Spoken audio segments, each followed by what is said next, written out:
আমাকে বলেছিল দেখো তোমার দ্বারা খবর টবর বলা একদম হবে না, আমাকেই বলেছিল। আমি সেটা শুনে খুব ব্যর্থ মনোরথ হয়ে বাড়ি এসেছিলাম।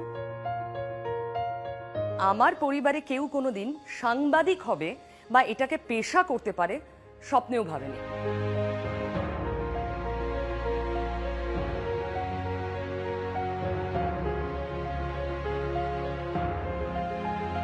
ব্রততী বন্দ্যোপাধ্যায় আমার মা বাবার পর আমার শিক্ষাগুরু একজন, যিনি আমাকে একটা ছোট্ট টিপ দিলেন, অমুক জায়গায় যা শুনেছি ইন্টারভিউ হচ্ছে।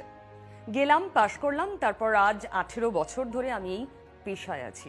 জার্নালিস্টের জীবন খুব অদ্ভুত সময়ের মধ্যে দিয়ে আবর্তিত হয়, মানে কখনো ভোর 4টে বা 3টের সময় পিক আপ, কখনো রাত 1টা 2টোয় ড্রপ, এরকম হয়। প্রথম চাকরিতে বলা হলো যে তুমি কিন্তু কোনো ডে অফ পাবে না, তোমার চাকরি সেটাই শর্ত। 7 মাস এভাবে টানার পরে আমি অন্যান্য জায়গায় ট্রাই করতে থাকলাম। আমার হায়দ্রাবাদ ইটিভিতে একটা সুযোগ এলো, আমি দৌড়ে সেখানে চলে গেলাম।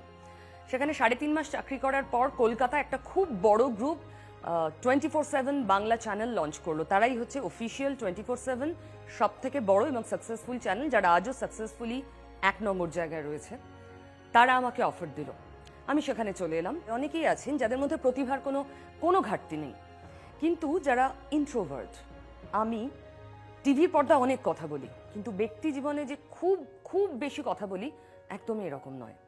এখন অনেকটা হয়তো বদলেছে দিনের সঙ্গে, অভিজ্ঞতার সঙ্গে, আমার পেশার সঙ্গে থাকতে থাকতে। তখন তো ইনিশিয়ালি তো আরও কম ছিল, এবং এই কম কথা বলাটা অনেকের কাছে এটা নেগেটিভ একটা এলিমেন্ট আমার চরিত্রে এরকম মনে হতো, যে মিডিয়ায় থাকতে গেলে খুব আউটস্পোকেন হতে হয়। বিশ্বাস করুন, প্রতিভা, আপনার পরিশ্রম, আপনার ইচ্ছে, এর উপরে আর কিচ্ছু কাজ করে না। বেসিক প্রচলিত কিছু কনসেপ্ট আছে যা দিয়ে সবাইকে জেনারেলি জাজ করা হয়, এটা ঠিক নয়। প্রত্যেক মানুষের আলাদা আলাদা বৈশিষ্ট্য, প্রত্যেক মানুষের আলাদা আলাদা গুণ এবং খারাপ গুণ সবটাই থাকে। মানুষকে হঠাৎ দেখে তার ফেস ভ্যালুতে প্লিজ জাজ করবেন না। যদি তাই হতো তাহলে ইন্ট্রোভার্ট খুব সাদামাটা একটা মেয়ে সেদিন চাকরি পেত না। যদি তাই হতো তাহলে ইন্ট্রোভার্ট সাদামাটা একটা মেয়ে আজ সিনিয়র অ্যাসিস্ট্যান্ট এডিটর একটা কলকাতার অন্যতম প্রতিষ্ঠিত বড় চ্যানেলে হতে পারতো না। এটা সাফল্যের শেষ কথা নয়। আমি আমার স্ট্রাগল দিয়ে, আমার অদম্য ইচ্ছা শক্তি দিয়ে, আমার মা বাবার প্রচণ্ড সহযোগিতা দিয়ে আমি উঠছি, এখনো ধাপ পেরোচ্ছি, কিন্তু আমি ধাপটা পেরোতে পারছি, আমি টিকে থাকতে পারছি।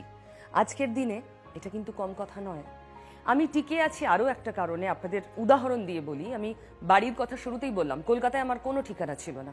যোধপুর পার্কে আমার প্রথম চ্যানেলের অফিস ছিল।